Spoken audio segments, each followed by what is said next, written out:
Bienvenidos una vez más a una clase de la materia de Fundamentos de Investigación. En esta ocasión propiamente analizaremos el tema 4 denominado Proceso de elaboración de una investigación documental. En este tema abordaremos algunas cuestiones importantes para la creación de los proyectos de investigación. En este caso analizaremos las fuentes documentales, analizaremos los instrumentos de investigación en la investigación documental, vaya la repetitividad, y por último analizaremos rápidamente la estructura de la investigación documental, cómo es que debemos construir nuestro proyecto de investigación. Continuando con esta clase de análisis de la investigación documental, analizaremos el tema 4.1 denominado Fuentes de la investigación documental. Antes de entrar a conocer cuáles son las diversas fuentes documentales que se utilizan en la investigación, hay que señalar primeramente qué es una fuente. Y una fuente no es otra cosa más que el lugar, ¿sí?, donde vamos a encontrar la información que nosotros necesitamos para satisfacer la investigación que estamos proponiendo. Ahora bien, para nuestro caso, analizaremos diversas fuentes que son, bueno, hay muchísimas más, pero creo que estas son, digamos que las más comunes que se presentan en cualquier investigación documental. Entonces, primero tenemos libros y textos académicos. Si bien nosotros, cuando llevamos una disciplina, una materia determinada en cualquier carrera, la estructura de la misma para efecto de la impartición de los conocimientos, pues está basada en una fuente o en diversas fuentes, ¿sí?, que sustentan, pues, obviamente, los conocimientos que se proponen, se deben enseñar a los alumnos para efecto de que estos mismos puedan servirles en el ejercicio de la profesión, que es lo que nosotros estamos propiamente haciendo en estos momentos.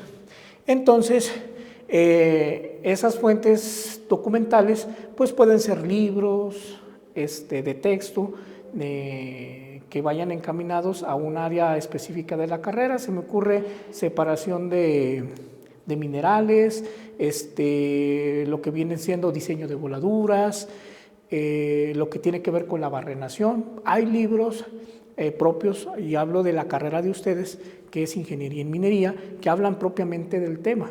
Entonces, esos documentos que son técnicos, que ya la información ha tenido un tratamiento especial, donde se ha aplicado, se ha utilizado y obviamente ha dado resultados, pues ese tipo de información a través de libros y textos académicos son los que nosotros necesitamos para efecto de tener, digamos, la fuente, vaya la repetición, de la información que nosotros necesitamos, vuelvo a reiterar, para satisfacer las necesidades del proyecto que yo estoy planteando, de la investigación que yo estoy planteando. Luego tenemos artículos de revistas científicas. ¿Qué son los artículos de revistas científicas? Bueno, existen algunas revistas que publican trabajos académicos de investigaciones para darlos a conocer a la sociedad. Normalmente los artículos científicos tienen por objeto dar explicación a un fenómeno natural o a un fenómeno social, ¿sí? Es un tipo de, digamos, de investigación, y el resultado obviamente es esta parte del artículo. Este tipo de información, que es muy precisa y fidedigna sobre todo, es muy útil para nosotros a efecto de cuando estamos desarrollando nuestra investigación, poder agregar información de este tipo de investigaciones también hechas por personas que se dedican a esto. Algo interesante de los artículos científicos es que se revisan por pares, es decir, que antes de su publicación, personas de la misma área del investigador que está proponiendo el artículo científico es revisado. Recuerden que como son documentos de tipo científico, pues obviamente siguen una serie de pasos ordenados de manera sistemática, y que obviamente si otra persona hace el mismo proceso, debe de llegar a los mismos resultados. Entonces, por lo tanto, cuando es revisada por pares, se hace toda esta articulación que les comento. Y es muy importante porque, bueno, todos los artículos que nosotros pudiéramos encontrar en revistas científicas, se entendería que pasaron por una serie de filtros muy estrictos y, por ende, la información que se nos presenta o la información publicada, ¿sí?, es totalmente fidedigna. Luego tenemos las tesis. ¿Sí? Yo pienso que el terror de muchos de nosotros cuando hemos terminado una carrera, que hemos por ahí cursado algún posgrado, ya sea maestría, sea doctorado, pues obviamente la tesis es, digamos que, algo muy complicado. Pero ya cuando te metes de lleno a hacer tu trabajo de investigación, pues vemos que no es así. Simplemente hay que aplicar los pasos del método científico que ya hemos venido haciendo, hay que irla cumplimentando paso por paso y generar la estructura que se nos pide, que más adelantito vamos a ver más o menos cómo se trata eso.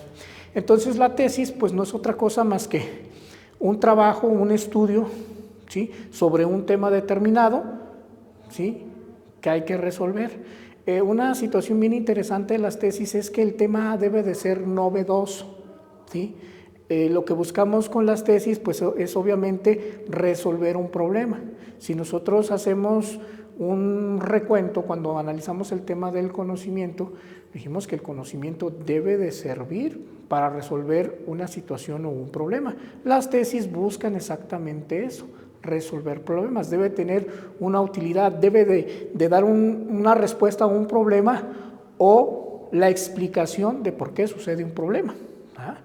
Entonces, eso es lo que hacen las tesis, es un estudio académico exhaustivo donde hay que hacer un estudio profundo de un tema determinado, hay que comprobar una hipótesis planteada y, por supuesto, hay que consultar una diversidad de fuentes, sean documentales, hemerográficas, archivos electrónicos, que vienen aquí algunas de ellas aquí vienen adelante en la explicación, y obviamente pues esas tesis pues son documentos de impacto, documentos que, volvemos a lo mismo, pueden ser citados, pueden ser utilizados en investigaciones posteriores para ya sea afirmar o en su momento negar lo que nosotros planteamos en nuestro documento.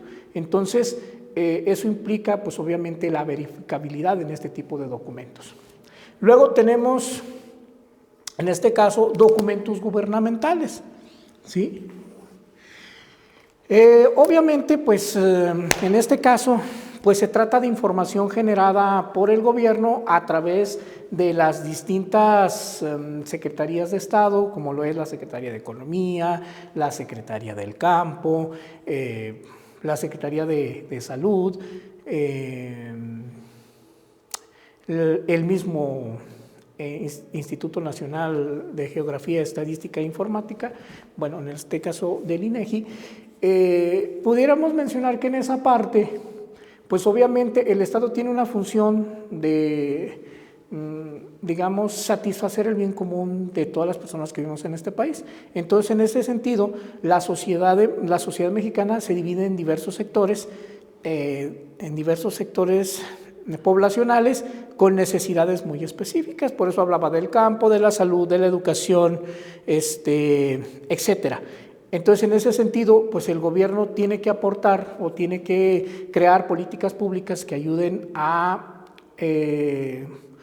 promover esos derechos a través de infraestructura, a través de insumos, pues obviamente para que la gente tenga educación, para que tenga salud, obviamente para que el campo camine.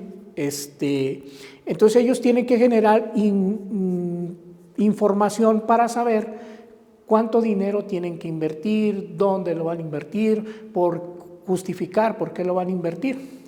Entonces ellos hacen estudios, sobre todo de campo, para saber cuánto dinero van a necesitar, es decir, justificar los gastos, justificar por qué tienen que gastar tanto o por qué tienen que invertir tanto en esas áreas que acabo de mencionar. Entonces ellos emiten dictámenes con respecto a la situación de un sector.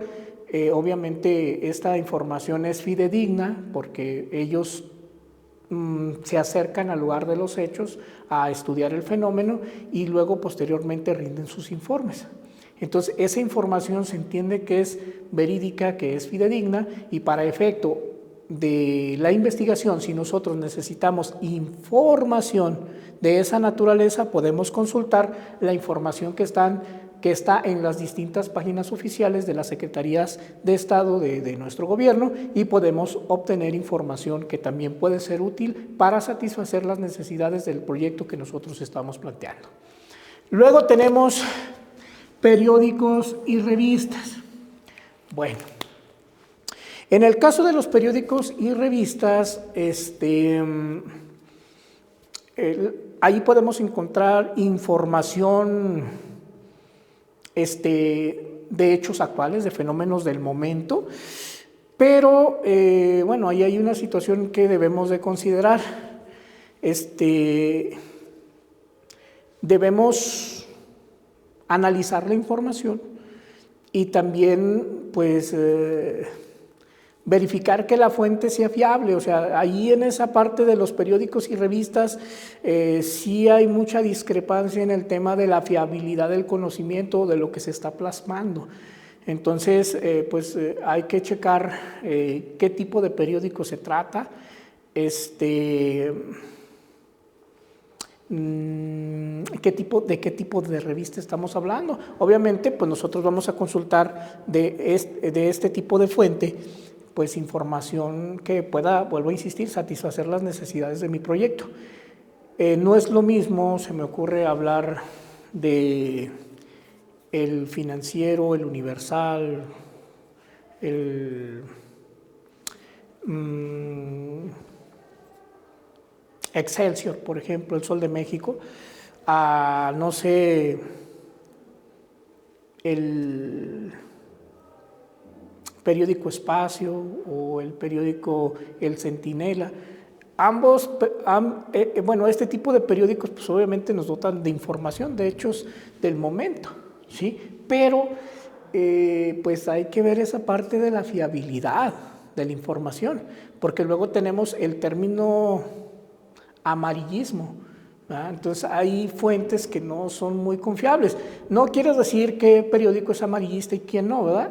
Eso ya nos toca valorarlo a nosotros en relación a la información, porque al final de cuentas pues está en un medio de comunicación que llega a todo mundo, ¿sí? En el caso de las revistas, pues tenemos revistas científicas como tenemos revistas científicas como, no sé, National Geographic, se me ocurre así por el momento. Luego tenemos archivos y colecciones especializadas.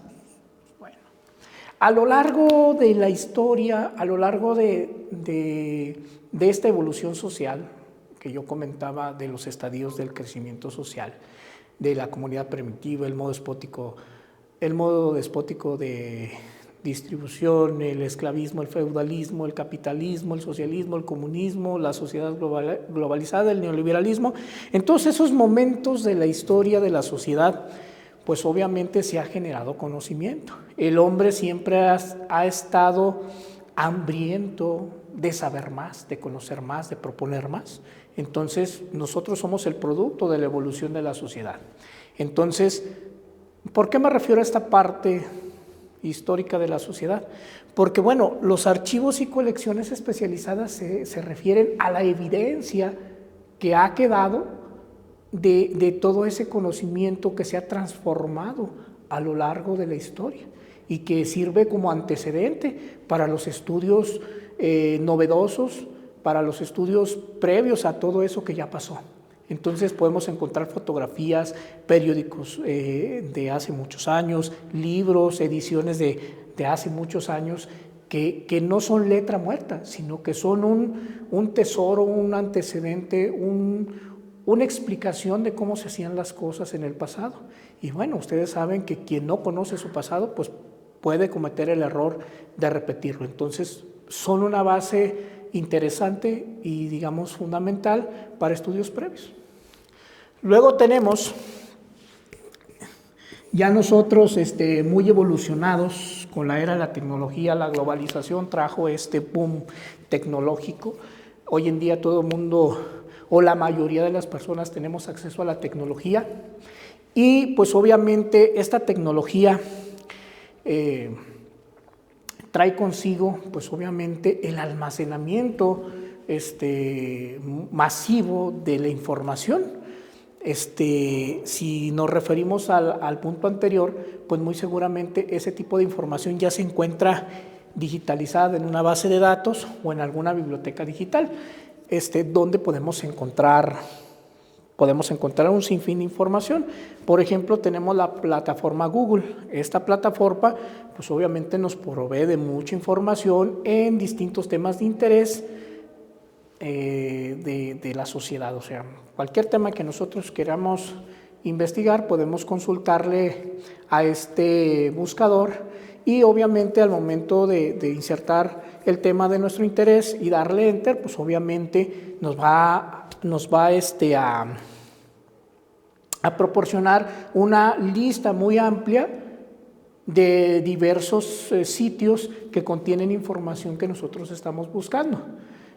Yo les recuerdo más o menos por allá en el año 2009, 2008, 2009, recuerdo yo que algunos maestros nos decían en la facultad, busquen este tema en internet, y era como lo novedoso el tema del internet, pero resulta que pues ibas a la biblioteca de la escuela, tecleabas el tema, y resulta que a veces te daba 2 o 3 opciones, o a veces nada. Google en aquel entonces. Entonces estamos hablando más o menos de 16 años aproximadamente, en que si ahora hacemos el mismo procedimiento de hace 15 años más o menos, pues ahora en lugar de arrojarnos tres opciones, nos arroja 1000 o 2000 opciones de acceso a un sitio con información de nuestro interés. Entonces, todo eso ha ido creciendo a pasos agigantados. Ahora tenemos lo que se le llama inteligencia artificial, que proporciona información más puntual, tratada de todas las bases de datos que pueda haber, pero bueno, tiene sus implicaciones y sus complicaciones. Entonces, para efecto de lo de nosotros, ¿puede ser útil? Sí son útiles las bases de datos, porque ahí podemos encontrar libros electrónicos. Algunas personas pues no tenemos la oportunidad de poder comprar un libro de texto, y en este tipo de base de datos podemos encontrar el mismo libro para descargarlo, el archivo en PDF, sin costo alguno. Algunos son gratuitos, también hay otros que hay que pagar por ellos, pero tenemos la oportunidad de poder tener esa información a la mano. En el caso también, por ejemplo, de la institución, de este Instituto Tecnológico Superior Zacatecas Occidente, ustedes también gozan el beneficio de un usuario y contraseña para acceder a la biblioteca virtual del instituto, donde pues obviamente hay una amplia gama de ediciones en libros electrónicos con información que es útil para satisfacer las necesidades de nuestros proyectos de investigación. Y por último tenemos entrevistas y encuestas. Las entrevistas y las encuestas pues no es otra cosa más que el acercamiento del investigador al lugar de los hechos, ¿sí? Al lugar donde se está manifestando el problema al cual le queremos dar respuesta, ¿sí? Entonces, las entrevistas y las encuestas nos permiten obtener información de una muestra de sujetos o de personas en relación a un fenómeno o a un problema que se esté manifestando en la sociedad. Entonces, esta información nos sirve a nosotros para sustentar, ¿sí? Sustentar las hipótesis que nosotros planteemos o las explicaciones que nosotros queremos darle al problema que estamos tratando, al problema que estamos trabajando. Entonces, esta información, pues obviamente se utiliza o se vacía a través de la estadística, pues para manejar números y obviamente tener datos fríos en relación a un fenómeno o a un problema que se está suscitando, y con ello nosotros podemos sustentar lo que nosotros estamos proponiendo en nuestros proyectos.